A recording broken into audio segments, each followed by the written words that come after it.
Welcome to Seattle, home of the Seattle Seahawks, where the 12th man is alive and in the building. Time now for Seahawks Central Radio, hosted by Jamie Nicole, Football Girl, and Kevin Norman.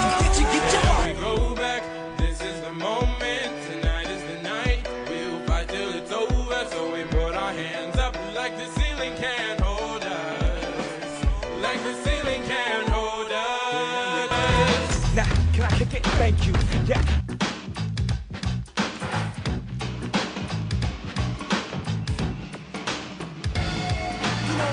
All the same, no matter time, no place. They don't understand that us kids are going to make sense. Hawks!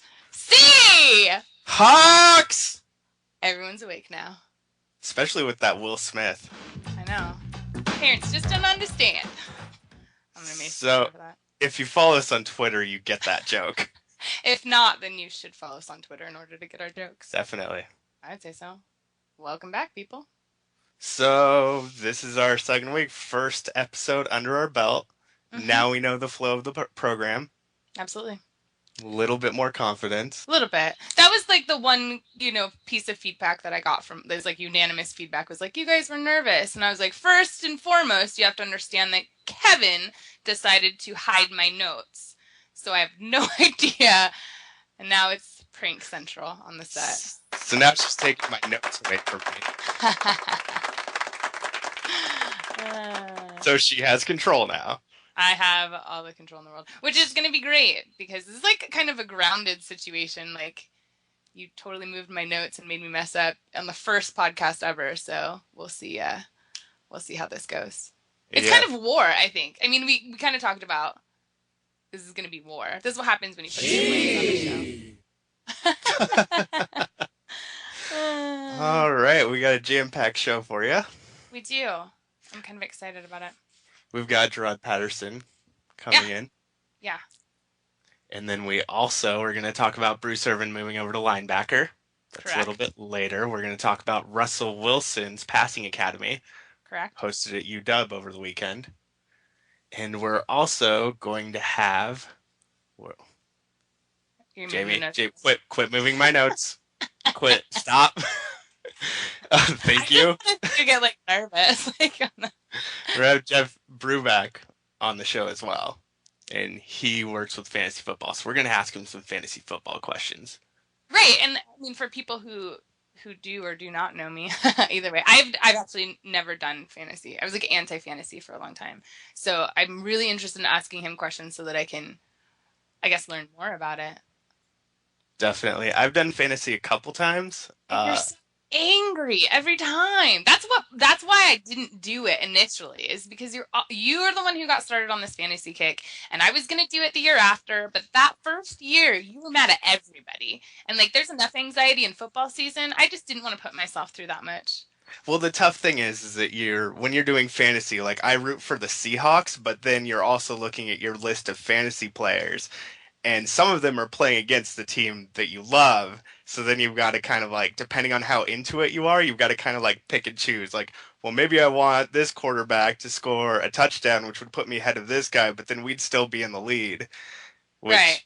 It's tough for some people. I know people that have rooted against their favorite team in order to win their fantasy game. See, that's my whole argument. It was really hard for me to, go against the Seahawks at all. We'll see, because I think we're thinking about doing one this year. It just really depends on time, but I'm really interested to see what Jeff has to say about some of this stuff, so that some of the questions that we came up with, I just want to get a better handle of it, I guess. Definitely. Cigar fans, check out fifthdowncigar.com and enter the coupon code PFC to get 10% off your order. Lots of nice high-end cigars. That's fifthdowncigar.com. Enter the code PFC for 10% off your order. Welcome back, everybody. We've got Jarrod Patterson on Seahawks Central Radio. His Twitter handle is @J_M_Patterson.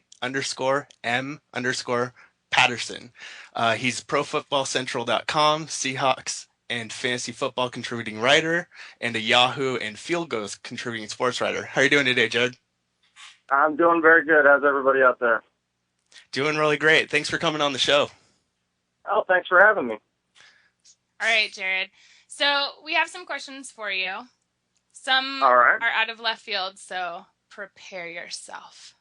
I will prepare myself as best as possible. All right, ready? Do you like Sesame Street or the Muppets? Definitely Sesame Street. Oh, really? Why? I thought you were a Muppet guy for sure. Oh no, Sesame Street was awesome. I mean, it was kind of the real live scenario of what was happening on the streets, only in Muppet form. You know what I mean? It was like the ghetto version of what was actually happening that the people didn't really want to show, so they had to funny it up a little bit, you know. So that's why I was a totally Sesame go Street in fan. depth into this like philosophy that you have about the Sesame Street. That's pretty funny. My philosophies on Sesame Street versus the Muppet Babies are probably not as hilarious as they appear to be. Actually, right now I'm pretty insane. Jarrod, how long have you been with Pro Football Central family? I actually just came on board with Pro Football Central. I used to write with Yahoo as a contributor for some of their sports stuff. And actually, I kind of got hooked up with the editor through the show as I was invited to be a guest on the show. And so my first article is actually in the making right now. Should be released within the next week or so. Make sure that you get us that information, and we'll get all our listeners on it. Absolutely. It's actually going to be based on the cornerback battle that's going on in training camp right now. Nice. We have, a couple of starters that are all-pro and Pro Bowl caliber guys, and then it's going to be a little bit about the depth that's behind Richard Sherman and Brandon Browner. So it should be pretty interesting. Wow, I'm really excited to read that. All right, so here is some more football-related questions, I guess, other than Sesame Street and the Muppets, although I enjoyed that question immensely. All right. Which of the current Seahawks rookies has impressed you the most? To be honest with you, Luke Wilson, the rookie tight end out of Rice, has really surprised me. First of all, when he played for the University of Rice, he was a backup to Vance McDonald, who was also drafted by our division rival San Francisco 49ers this year. So he didn't get a lot of opportunities in college, but since coming out to Seahawks OTAs and some of the off-season stuff that we've had out here in Seattle, he has been more than impressive and looks like he has a firm handle on the number 2 tight end job. He should contribute a fair amount in our passing game this season, which is quite a bit to say for a 6th-rounder. Absolutely. That's a really good point. Yeah, I've heard a lot about him. I'm kind of excited to see what happens. Absolutely. I guess he's got really good hands. He's got great speed for a guy that's his size. Mm-hmm. I believe they're refining his technique with blocking a little bit, but with the strength and the agility that he shows on the field, he should be more than capable of being an inline blocker and a pass catcher for us. So, bit of a dual threat. He could be a bit of a sleeper for us this year. So do you believe that he has the potential to be our next quote-unquote Russell Wilson pick of the year, or do you believe that it's another rookie? I think that he does have that potential, honestly. And, fortunately for him, and I think a little bit of what Russell Wilson went through last year is, when you're not drafted in the first, second round, you don't have quite the expectations placed on you that a first or second round draft pick might have. So Luke Wilson has that going for him, and that he was drafted in the 6th round by, the common fan's perspective. He shouldn't be contributing at all this season, but he has a chance to actually go out there and put up some pretty solid numbers in what should be a very exciting offense. Yeah, I keep reading about his hands, so I'm pretty excited to see what happens. So kind of switch gears a little bit. Being a writer, what controversy has been your favorite to write since this last season ended? There's been a lot, so. Wow. The Aaron Hernandez thing that just happened, that's a big popular topic for most sports writers, and I tend to steer clear of things like that. Controversy is there's a lot of negativity out there, and what I like to do is put more of a positive spin on what these guys do, because we have 97% of the league are great individuals that are out there doing charity work, and they're, feeding the homeless and doing all these wonderful things. And there's very few stories about those guys that actually get out there into the mainstream media. But then you have the small percentage of individuals that go out and commit felonies or do stupid things off the field. And, they get 24/7 press coverage for that. And so one of the things that I thoroughly enjoy with writing is, taking people that have taken a bad situation and put a positive spin on it. Someone that maybe grew up in a neighborhood where they should have never, been able to make it anywhere. And they've, managed to lift themselves up out of a bad situation, and, the people that have helped them along their way. So I try to steer clear of a lot of the negative writing. So you're more of like a Cinderella story writer. Well, that's what I like to do. I guess I was a bit of an underdog and just looking for somebody to give me a chance. And there's a lot of guys out there that deserve that chance, and they're deserving enough that, somebody should go out there and tell their story and tell the world about the good things that they do. Well, we here are underdog fans, so we'll be a fan of you, Jarrod. I appreciate that. So that's what I hear. I'm a big fan of the show, so Good. I appreciate your guys' support. Absolutely. We'll support each other on this. All right, next question. This one's going to be tough. Okay, are you ready? All right, I'm ready. With the 2014 contract renewals, who will you think, or who do you believe will be the first to go? Who do I believe will be the first person to leave? Yeah. Unfortunately, I believe Sidney Rice is going to be the one on the way out the door. Really? I like Sidney Rice a lot. He's a phenomenal player. He's a great deep threat, and he fits in very well with our offense. Unfortunately, with his contract that he has, and with the Seahawks bringing in Percy Harvin in the off season, that's a lot of money to allot to one position group. And obviously the coaching staff is quite fond of Percy Harvin, so I don't see him going anywhere anytime soon. Also, a rookie that they just drafted, his name is Chris Harper out of Kansas State, and I believe that in the long term, he could offer what Sidney Rice offers the Seahawks. Fortunately, we still have Sidney for this season, and we'll be able to see what Chris can do in the long run. He doesn't have to make that jump right away. But it'll be unfortunate to see him go. I certainly don't want to see him go. I like him a lot, but I do believe that's going to be the first cap casualty.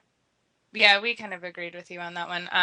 We were placing bets between whether you were going to say Sidney Rice or Brennan Browner. So I'm hoping. I'm a defensive guy at heart, so I'm really hoping that Browner sticks around. It's another one of those underdog stories. The guy's got a great story, going from I believe he was mid-season his last year in college. He was being looked at as a third or fourth round draft pick, and then the guy, for whatever reason, falls out of the draft altogether, goes to Canada, becomes an all-star up there, and then he comes down and has this amazing redemption story for the Seattle Seahawks, and I hope we keep him around because I think he's been good for the ball club, and he brings a certain amount of brash physicality to our secondary that we've become known for across the league now. So right, absolutely agree with you. I think if he's willing to take the local discount, as they call it, then we might be able to keep him. We'll see what happens. Exactly. It's a sad story either way. Right, with all the talent that we have in Seattle, it's quickly becoming the place to be for free agents. So I'm not sure how many of these guys are going to be lining up to be walking out the door, Right. But it's always interesting to see how much money motivates people and how much winning motivates others. Absolutely. Well, speaking of people who have been released or left, or who do you think would win the backup quarterback battle if Josh Portis wasn't released? So if he was still here and it was between Quinn, Jackson, and Portis, who do you think would have won that? Well, I was always a big fan of the raw ability that Josh Portis had as a backup, But I got to tell you, I've been a Notre Dame fan since I was a kid. I watched Brady Quinn play at Notre Dame. I honestly don't think that he was ever given a real fair shake in Cleveland, and he's bounced around the league a little bit, but there is some raw talent there. He's not a guy that's injury-prone, although he does have some mechanical flaws with his game. There are certain things that can be overlooked if you were to place him in the right scheme, so I would have to go with Brady Quinn. So you think that he's going to be a solid backup for us then now? Absolutely. And he's a workout warrior, which always rubs off on other players when you got a quarterback in the weight room that's putting up, a bench press that a linebacker should be. That's true. I see, and I don't really know very much about Brady Quinn, and I'm not like a biggest fan, so we'll see what happens. So am I to understand that you would have thought that somebody else would have eventually taken the backup quarterback spot then? I'm actually a Josh Portis fan. It's really sad, the situation that happened. Before he ever came back from the CFL, was like, Josh Port, like I was his own personal cheerleader here in Seattle. So when I heard him come back, I had many fights with my friends, and I was like, yes, this is going to be awesome. And then unfortunately, what happened at Josh Portis Kevin and I started a DUI, safe player program, I guess you could call it. Yeah. So we're trying right now to be able to pick up players when they're intoxicated, so that situation doesn't happen again. Right. Yeah. I mean, it was a positive effect for us, but negative for him, I guess. And he did have a phenomenal amount of raw ability, so I will say that. Yeah, and my pick was Tavers Jackson just because he's been in the system, he knows the system, and I think he'd be a solid backup to Wilson, but I can definitely see what you're saying with Brady Quinn.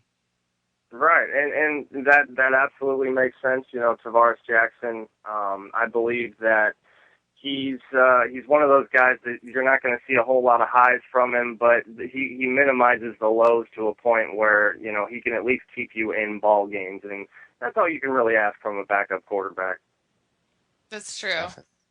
Well, thank you so much, Jarrod, for being on the program. We definitely look forward to seeing your article on ProFootballCentral.com. Absolutely. Thank you guys so much for having me. I would love to come back anytime. All right. Definitely. Check out ProFootballCentral.com for all the latest NFL news and analysis. Also, check out the very popular Pro Football Central Radio Network for awesome NFL talk around the league. Go to ProFootballCentral.com. ProFootballCentral.com. Welcome back. All right, that was a great interview with Jarrod Patterson. Definitely look forward to seeing his article on ProFootballCentral.com. Absolutely, I am too. He was a good guy. I cannot believe that he chose Sesame Street, though. I would have done the secret option, Fraggle Rock. There is no secret option. My heart is with the Muppets. And speaking of, if you remember when you were little, I nicknamed you Kermit. I should not have brought that up during break. And back on to Seahawks news. As many of you may be aware, Bruce Irvin has been moved over to linebacker. Yep. And if you recall, at West Virginia, Bruce Irvin started at defensive end, and he was a third down pass rush specialist, but then was moved to outside linebacker in his senior year. And so he's done this before. So one of the questions is, why was this move made? And there's a lot you can take out of why this move was made. Personally, I think that if you look back at the Atlanta game, when he was in the Leo position, he was pushed around a lot. Because isn't he like 250, I think, 250? But he's fast, but Atlanta just kind of ran over him. So it'd be hard to do that hybrid position being... So let's back up and go over the Leo position really quick. So, I just assume everybody knows. So the Leo position is Chris Clemens' spot. And that's the hybrid position where Chris Clemens will either be a pass rusher or a linebacker, or he'll drop back and defend the pass. Did you know they used to call it the elephant? And I have no reason why. I don't remember. I read something about it, but it used to be called the elephant way before it was ever called, I don't know, anything, the Leo position. I think there was something in between too, but I thought that was really funny. Yeah. Anyways, keep going. So the thing is that Chris Clemens got injured in the Washington game, So then it was going to have to be Bruce Irvin that went in at his position. Correct. And keep going. So I then keep interrupting you, and I'm sorry. I'm just excited. I'm so rude. So anyway, so you watched at Atlanta, Bruce Irvin got pushed around a little bit. So what this move dictates is that, okay, so he was defensive end, mainly third-round pass specialist last year. So now they're moving him over to linebacker, and this creates two things. This makes it so that he can learn how to be a linebacker for if he's going to man the Leo position in the future. And if he isn't able to learn linebacker, or if they don't think that he's that DE that they do think he is, then they're going to permanently make him either a linebacker or a defensive end, and then he won't be manning the Leo. So it's kind of a test for him. I absolutely agree with you that it's kind of a test. I mean, and with and this whole situation with him being in this Leo position, you have to take into account that we now have Cliff Averill. So, and Bruce Irvin is also pure speed. So with the Leo position, you stand up in a 2-point stance, whereas a normal defensive end is in a 3-point stance. And the reason that you do that is because while you start off slower, you can then adjust to what play is going to be made. Correct, because if you're in that 3-point stance, then you're moving forward fast. So if you're going to drop back, then that you would completely lose your balance if you were in that 2-point stance. Yeah. That's it. You're just, yeah. So, I mean, but then there's the other caveat that, well, maybe the coaching staff has decided that Irvin isn't the best at the line. Maybe he isn't a pass rusher. I don't know. I mean, there's some truth to that. Studying some of the film that Irvin did, like, I think he did, except for his size and getting pushed around, like, I think he did an amazing job. I saw a lot of highlights where he is really quick. And especially in that position, it's going to be needed. I mean, you never know what read they're going to make on that, and what he's going to do. So you'd have to be quick. I personally am a fan, so it's hard for me to say that he is or he isn't best or good at anything. Absolutely, and you saw his raw speed in that game against Green Bay. That was huge. How fast he would get off the line and get over to Rodgers.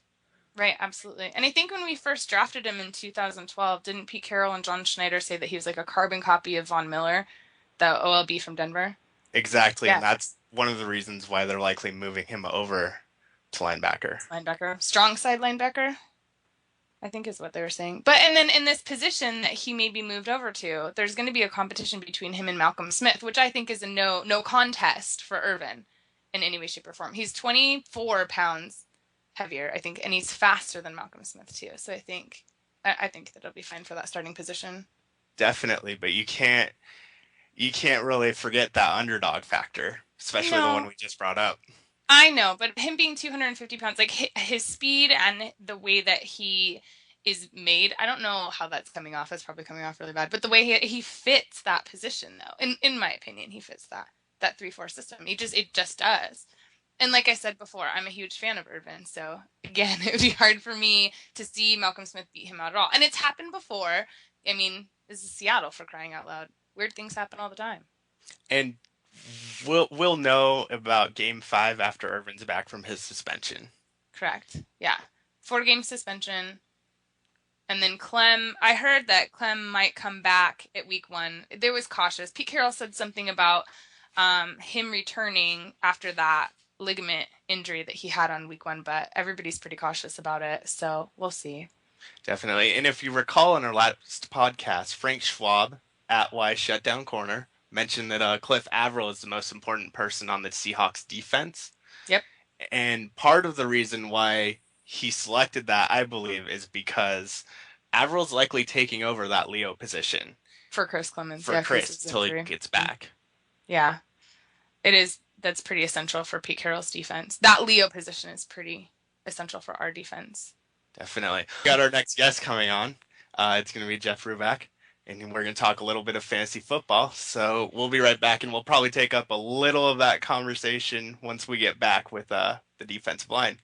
Football fans, looking to get healthy this year? Now is the time, and I have the perfect place for you. Save 10% at onit.com/football radio. Exclusive PFC radio listeners save 10% off their order. That's onit.com, ONNIT.com/football radio.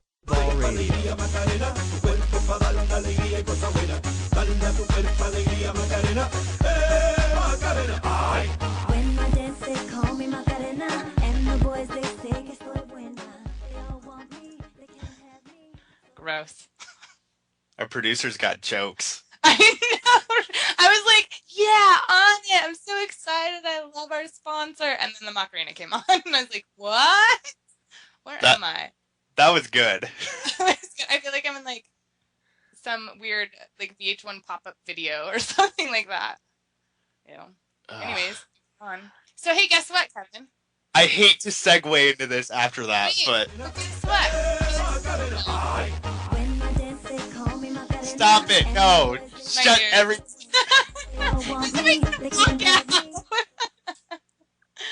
Hey, Kevin, guess what? Russell Wilson.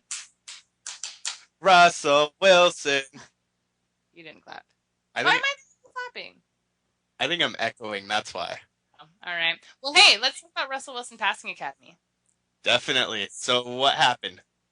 What do you mean? You're the charity girl. Talk about the charity. I'm the one who goes. You're the one who talks about it because you never go. That was the trade-off. You talk about it and I go. I didn't go to this. No. I'm not a kid. I'm not allowed. I'm over the age of 17. They probably wouldn't have minded. You don't think that they've been like, that girl is definitely over the age of 17. First of all, she doesn't have fundamental skills at being a great football player either. I don't. Do I? Yeah. I totally need the fundamental skills of being a football So, Jamie, why does the Russell Wilson Passing Academy exist?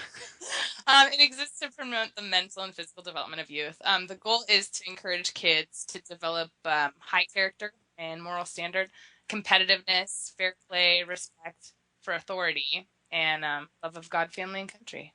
It's the Russell Wilson Passing Academy. I bet anybody who knew Russell Wilson could have been like, just wrote that blurb themselves because it encompasses him. So about 300 children attended this year. And it was at UW campus, right? Or UW, was it the... It was at your school, the University of Washington. My own school. I know. Well, I'm taking the summer off. Anyways. Well, so it's for children from ages 9 to 17, so I'm not allowed in. I actually applied, and they told me. I'm just kidding. I can play football like on the level of a 9-year-old, I think. Well, when we played flag football last time, you jammed your thumb and tore a ligament. Permanent injury. I'm retired from the flag football league now. I don't think I can do it. Oh, see, there's some sympathy. My brother's a jerk. Anyway, so I also wanted to say that the Russell Wilson Passing Academy welcomes inner city and underprivileged youth through sponsorships. So it gives them that valuable opportunity to learn. So it's not just for, people who live in Magnolia. I was waiting for you to say something. I was like, Magnolia? That's like a higher... Maybe one day we should control our own soundtrack. I don't know what to call it. That's funny. Anyways,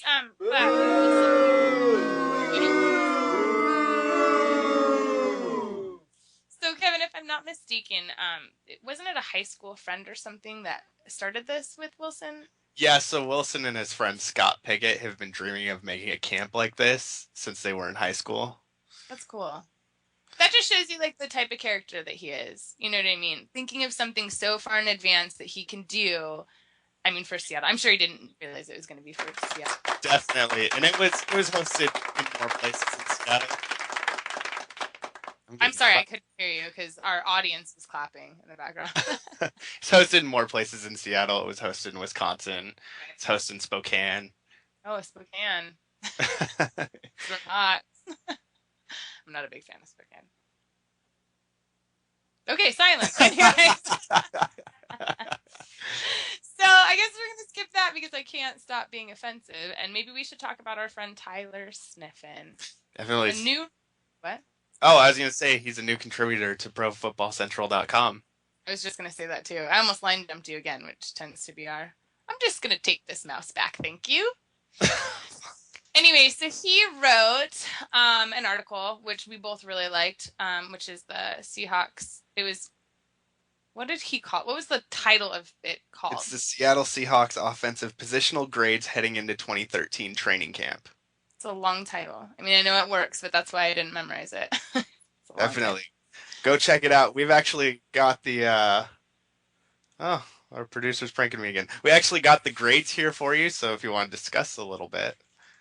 So he set the offensive line at a B-. Right. Agree or disagree? I don't want to give away his article because I want people to actually read it, but normally I would have disagreed until I read his argument. And if anybody really knows the work that I've done before this radio show, I know Tyler, we were on a show together previously, and you, Mr. Kermit, and Tyler are the only people that can change my mind ever about anything. You know me, I'm really stubborn. So I would have disagreed previous to this if you would have asked me, but after reading his article, I would have to agree with what he said. And I really want to talk about it, but I really think that people need to read it. Stealing his... So with the offensive line, I would still like some upgrades at that line. But yes. And I think B- is a little generous. I would put it in maybe C+. Where do you think that the improvement needs to happen?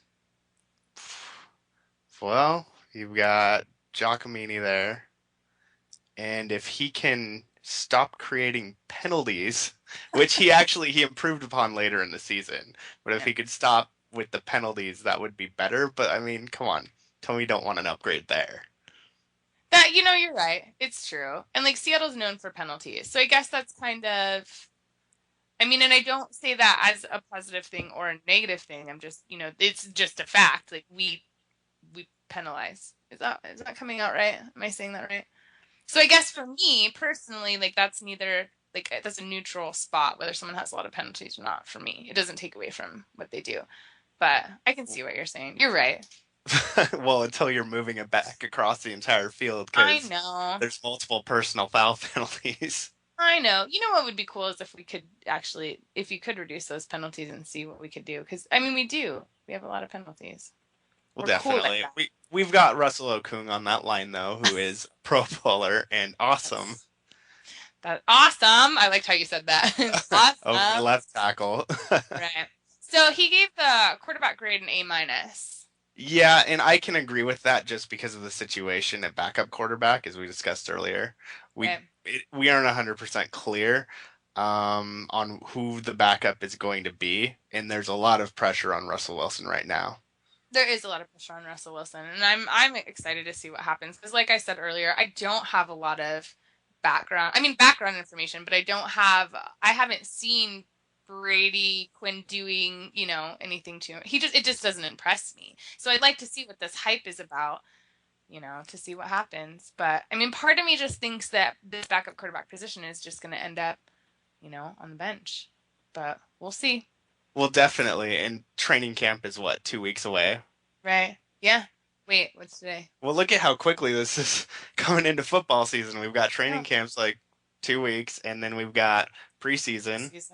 Right, and then regular season. And see, now I'm starting to panic because now I'm like, and then it's going to end. And then I'm going to be right back here again. I don't like this off-season stuff. We don't have an off-season, but...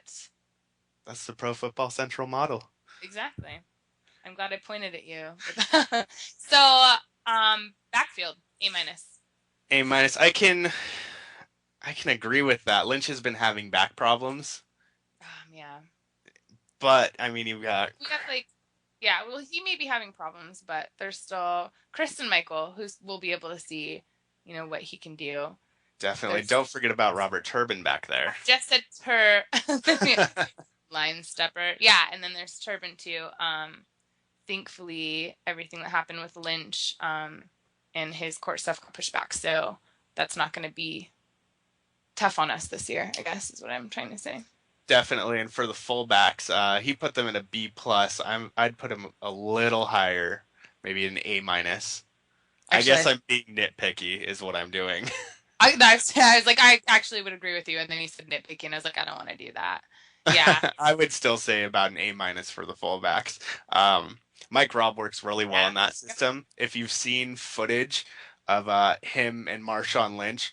When Lynch goes to move, Mike Robb is a mirror image of him. Their bodies move the exact same way at the exact same speed, and then Robb busts through to block for Lynch. It's amazing. It really is. Definitely. Those two work great together. And keep going, sorry. I keep line stepping on this is No, you go for it. If you're gonna say something about fullbacks. No, I was gonna talk about wide receivers. Then talk about your wide receivers. They're my right. I get them. They're all mine. He gave him an A-ish. And I would actually downgrade that down to a B. Why? Because we haven't seen Percy Harvin play yet. Okay, he is Well, injury. I mean, we have seen him play. We just haven't seen him. We haven't seen him play in this system. It's all about Right. how your quarterback and wide receivers work together. So that's why I'm not going to automatically give them an A. We need to go through training camp and see how they're working together. We need to go through the preseason and even a game before I'm willing to hand the wide receiver corps an A. And I think that most people would not think so logically like you would in that situation because he's not fresh off, out of college. We know Percy Harvin, like we know what he can do. We've seen it, and to me, it just makes sense. Like Russell Wilson, like that seems like it's just this little puzzle piece. Like I'm excited to see what happens. I think that element alone would make me agree with Tyler.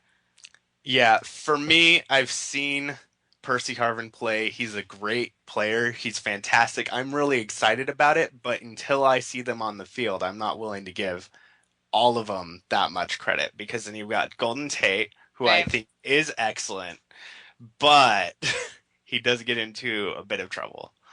Which is okay. I mean, he takes those risks at the same time, and so... Yeah.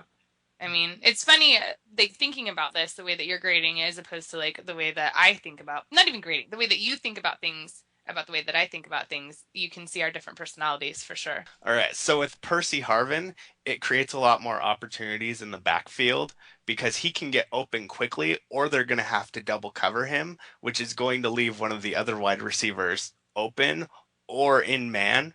So when they're in man, they can either fight for the ball, which Russell Wilson does, trust his receivers with the ball.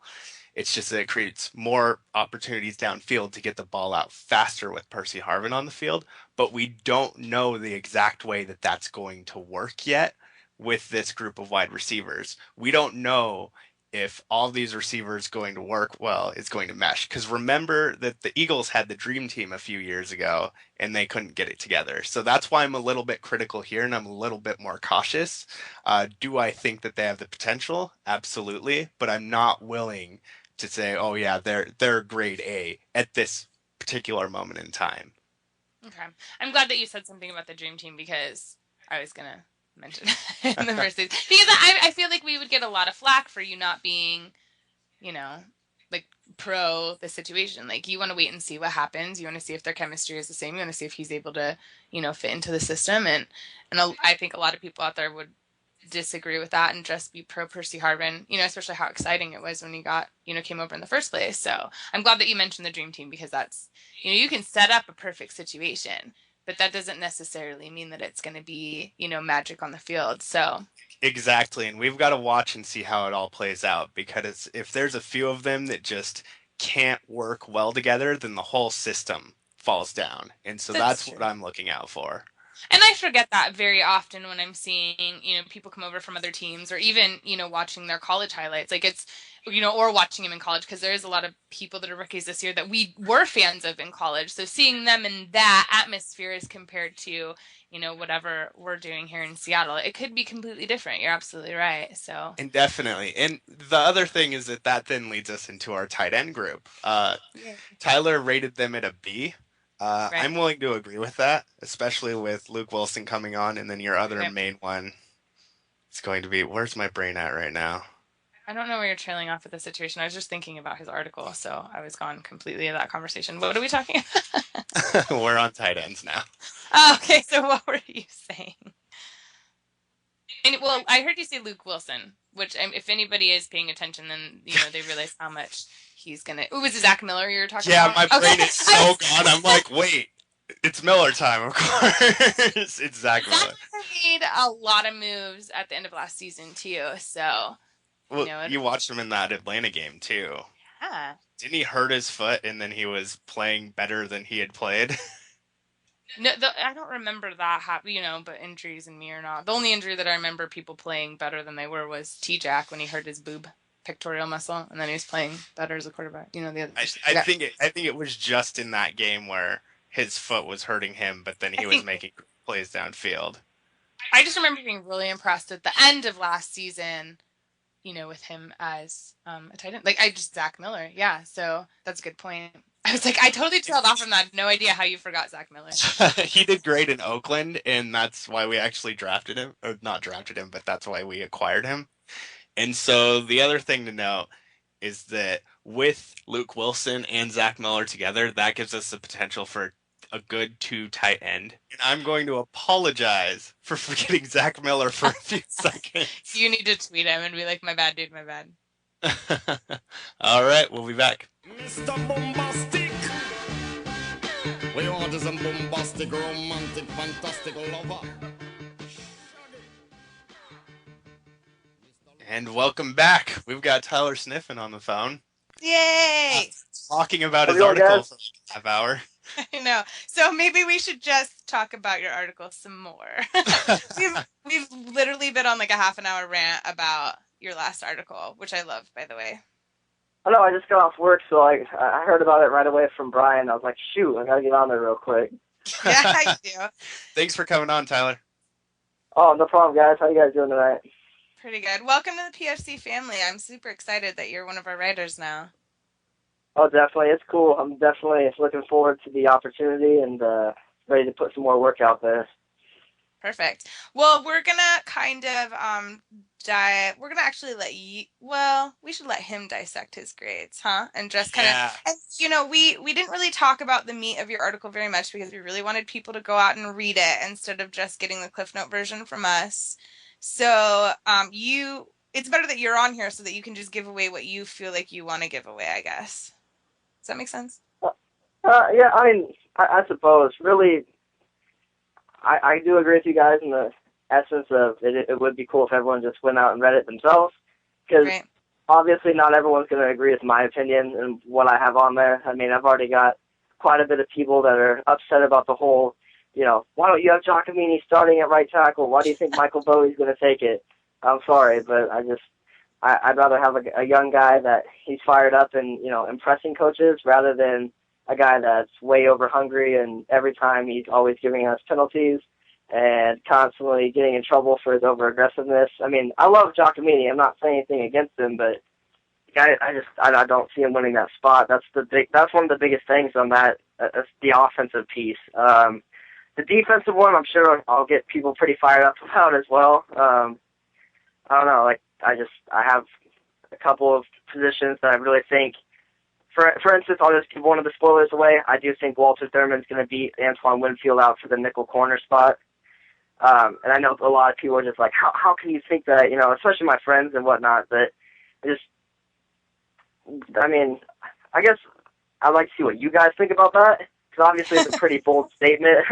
But what do you guys have for it? It is a pretty bold statement, and unfortunately, on this side of the phone, Kevin's really logical about this, and it's really funny in my situation because you and I have worked together before, and you've been able to change my opinion, which the two of you are the only two that I know that can do that. So I get stuck in this vortex between the two of you and information, but I actually am gonna get probably crucified for this, but I agree with a lot of what you said. The Antoine Winfield thing, one is...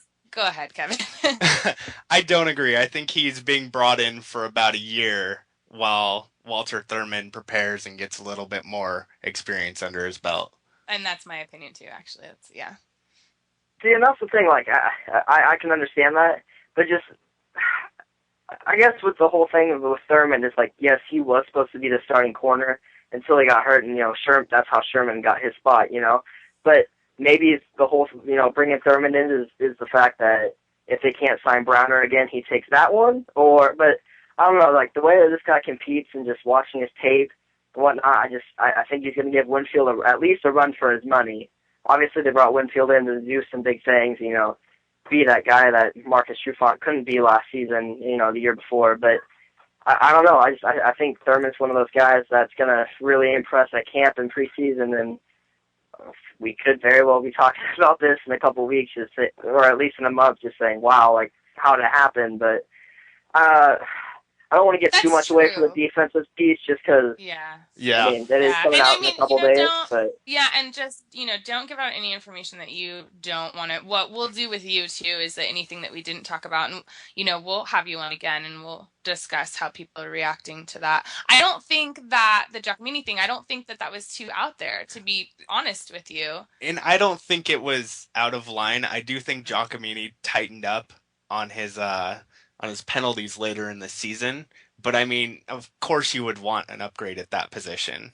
Absolutely. Yeah, because, I mean, in my opinion, it's one of the biggest needs that we need to address besides, Leroy Hill's vacant linebacker spot on the team. I mean, I love Giacomini, how aggressive he is. Like, he's a really aggressive right tackle, which is cool to see.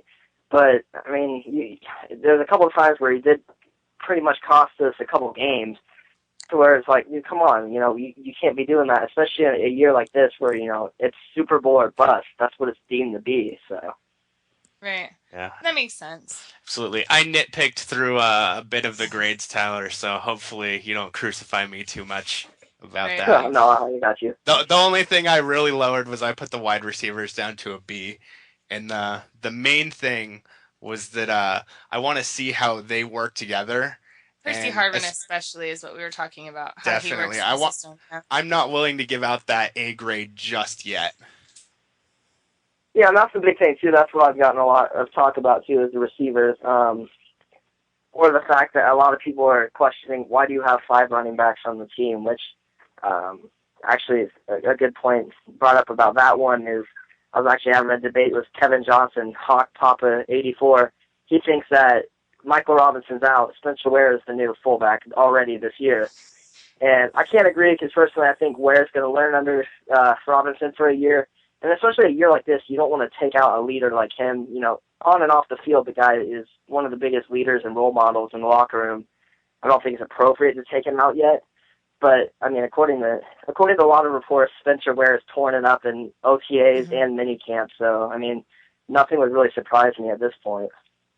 Yeah, and I agree that with Mike Robb, I actually bumped the fullbacks up a little bit to an A because of Mike Robb, A-, A, something like that, because of Mike Robb and because of the leadership he brings and because of the way you watch Lynch and then Mike Robb right next to each other, and they both get into the exact position at the same time and work really well together. Oh, yeah, definitely. I agree with you 100%. Right. And then I know it's pretty bold to put the whole, how much faith I'm putting into Luke Wilson right now, but just everything you hear about the guy, like, I know there's not much on him on tape if you really look, but just everything you've heard about, his speed and his athleticism and his great hands. I mean, I know in the league the last couple of years, all you've heard about, when you talk about tight ends, you hear guys like Rob Gronkowski, Hernandez, obviously not for good reasons now, but Jimmy Graham, guys like that. I can't help but look at, Zach Miller and Luke Wilson's, that duo and just think, what can that be in the next year or two? Especially since it brings us to a 2 tight end set. Oh, yeah, like that's awesome. I love that. I've been saying it since I saw how successful Gronkowski and Hernandez played off of each other. It's just, if you could build that in Seattle with a young quarterback like Russell Wilson, anything can happen. It'll be fun to see. Definitely. Well, thank you, Tyler, for coming on the show. We actually have got to cut to break. Yeah, look forward to talking to you guys again soon. Go Hawks. Football fans, looking to get healthy this year? Now is the time, and I have the perfect place for you. Save 10% at onit.com/football radio. Exclusive PFC radio listeners save 10% off their order. That's onit.com, ONNIT.com/football radio. All right, and we have Winston Guy on Seahawks Central Radio today. How are you doing, Winston? I'm doing fine, man. How are you? We're doing pretty good. Thanks for coming on. Really appreciate it. You are actually our first player on this new segment, so. Oh, that's true, man. You get to be number 1. Yeah, okay. And then there goes the can clap again.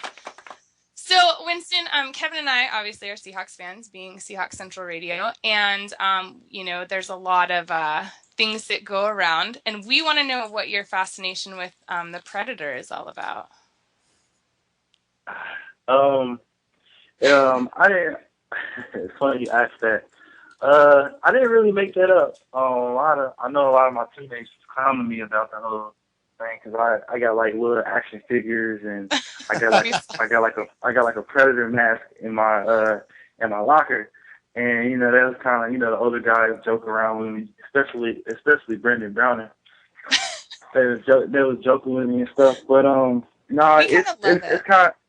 Yeah, it's funny. It's kind of like a trendsetter for me. It was kind of a thing that I guess fans and people that knew me gave back to me when I played at Kentucky. I guess it was all I got long dreads and stuff like that. So people just thought like, oh, his hair is long and he plays reckless and all this stuff. So they gave me the nickname the Predator. So I just thought that maybe I try to draw some attention to myself. Not like that, because I ain't really that type of person to draw attention like that, but, maybe it could be like a little thing or something. I could try to make a name for myself. Yeah, we'll help brand you that way. We love it. Yeah. It's dreads, the Predator, that's my weakness, so Yeah. I'm a big fan. Definitely looks awesome. Funny. Yeah. So if you're the Predator, who do you think is like the alien or like aliens on the team? Because they're opposing. No, I guess the aliens would be like our opponents. That's a great answer. 49ers or something, the Rams or somebody. I knew you were going to say that. So who do you think is the funniest person on the Seahawks? Taking yourself out of that equation, obviously. Say what again? Who do you think is the funniest person? Like in the locker room, who's the funniest? Man, that's a good question. In my opinion, the funniest person is Marshawn Lynch. And He's it's funny as a fan, we don't, he doesn't, especially on the on the Real Rob Report, he never talks. So like we don't get to see any side of Marshawn at all. Yeah, I mean, from what I heard, he don't do interviews. Yeah. He don't do interviews. I mean, he's comedy, man. Like I watch some of the like if you go on YouTube and you type in like Marshawn Lynch Real Rob Report, he's hilarious. He's hilarious. Yeah, he is. You were pretty funny on the one of them that I saw though. I might have to retire from the Real Rob. Every time I get on there, it's always something happening. What do you mean? No. Man, I'm always getting picked on, because I'm the young guy, I'm a young cat, so I gotta start to make a name for myself so I can say I have to say so. But right now I just be going along with the flow and let them make fun of me. But it's all out of just experience and stuff. It's fun, man. We got a great group of people in our organization, especially the DB group, man.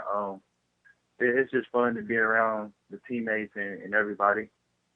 Well, I think that you should not retire from the Real Rob Report, and you should just make a name for yourself that way, because you did a really good job on it, and we would like to see more of you. Yeah, I might do something during training camp. I might try to make something entertaining or something like that. I don't know. I'll see what I can do or what I'm capable of. Well, I'm going to be there, so I'm going to hold you to it. So, what's it like working with the Legion of Boom? Man, it's amazing, man. I say it's great just because I'm in a room with 4 Pro Bowls: Earl, Cam, Sherm, and BB. It's just a humbling experience to be able to be drafted by the Seahawks and come to an organization with guys like them, man, with just that mentality that they have. And I just feel like that, just me being a safety, going, being a third string at this point, and just learning behind Cam and learning stuff behind Earl and stuff. I just think it's a humbling experience, and they taught me a lot. And I like stick to Cam on a lot of things. He helped me out a lot. Earl helped me out a lot. But when I first got there, my mentor was Roy Lewis.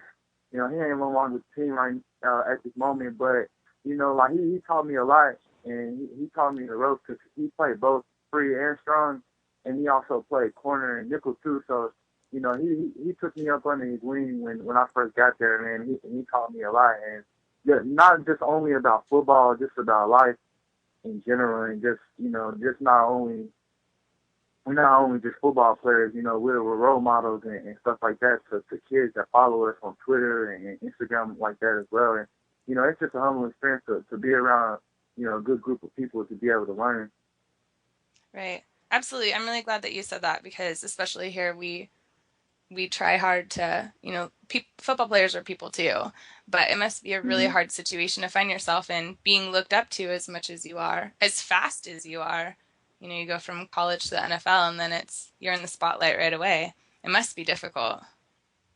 Yeah, I mean, it's not really difficult. I mean, it's different. College and NFL is totally different. College is just, you with your teammates 24/7. Y'all go to class together and everything. You go to parties together and stuff. And NFL is different, man. You get paid for what you do. Like your body, your mind is your job. They pay us to do what we have to do. And everybody, people here have girlfriends and they married and stuff. So, once we get out of practice, everybody go their separate ways. We're not going to each other's dorm rooms and stuff. But it's cool, man. Like we got a young DB group. So, like I hang out with Earl and Cam and, we play video games, Madden and stuff, especially Earl.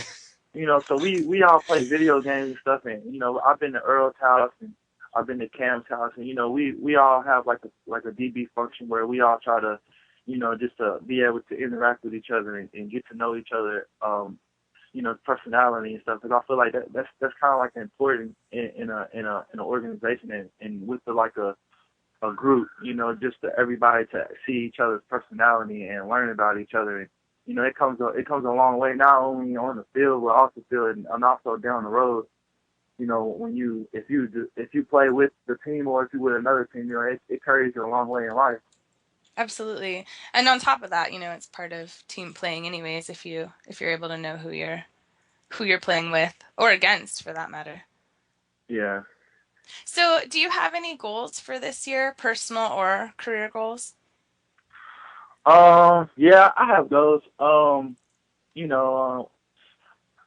of my goals is, I just want to contribute to the team the best way possible. Going into my rookie year was a learning experience. Just to be able to see how the NFL is and how things work and stuff. And it was a humbling 20 or 21 weeks or whatever, how long it was. It was an experience, and I learned a lot. I mean, one of my goals to be, I try to make my goals as realistic as possible, but I do that because I put myself on a pedestal, and also our coaches does as well, like especially my positional coach, Coach Rashad, he puts everybody on a pedestal, and and so one of my goals is I want to try to make Pro Bowl at special teams. That was one of my things that got me drafted to the Seahawks, in college. Like I was good at special teams, and I feel like that I can showcase my talent with the team. So whatever I can do and whatever I'll do, whatever just to get on the field, and I feel like that, that's something that I could do, that I can help the team out is on special teams, especially with me not being a starter and being a backup. That's the quickest way to get on the field is special teams. So that's one of my goals. Whether it's this year or however long it takes, I feel like if I set my goals so that I keep pushing to work hard to get to where I want to be at. That's a really good goal. That is a really good goal. Well, Winston, unfortunately, I think our time has run out. So it was really good talking to you, Predator. Oh, thank you. I love that. That's so awesome. And anytime you want to be on, we'd love to have you back. Oh, thank you so much. Thanks for joining our show, guys. That was a great show. I'm glad that Winston got to be on it. That was cool. Definitely. Special guest. Special guest. Still blown away by it. So, guys, you should probably follow us on Twitter. I am at football, GRL3 on Twitter, or we have our Seahawks Central Twitter account, which is at SCRadio12, or you can follow Kevin. And I'm at XRYSTX. He doesn't like followers, though, just so you know. It's just because it clogs my newsfeed, and I'm like, but then I follow everyone back. Because I make you. That's how we work around here. Well, guys, thanks so much for tuning in, and we'll see you again. See you again. This has been a presentation of the Pro Football Central Network. For news, blogs, highlights, and more, log on to ProFootballCentral.com.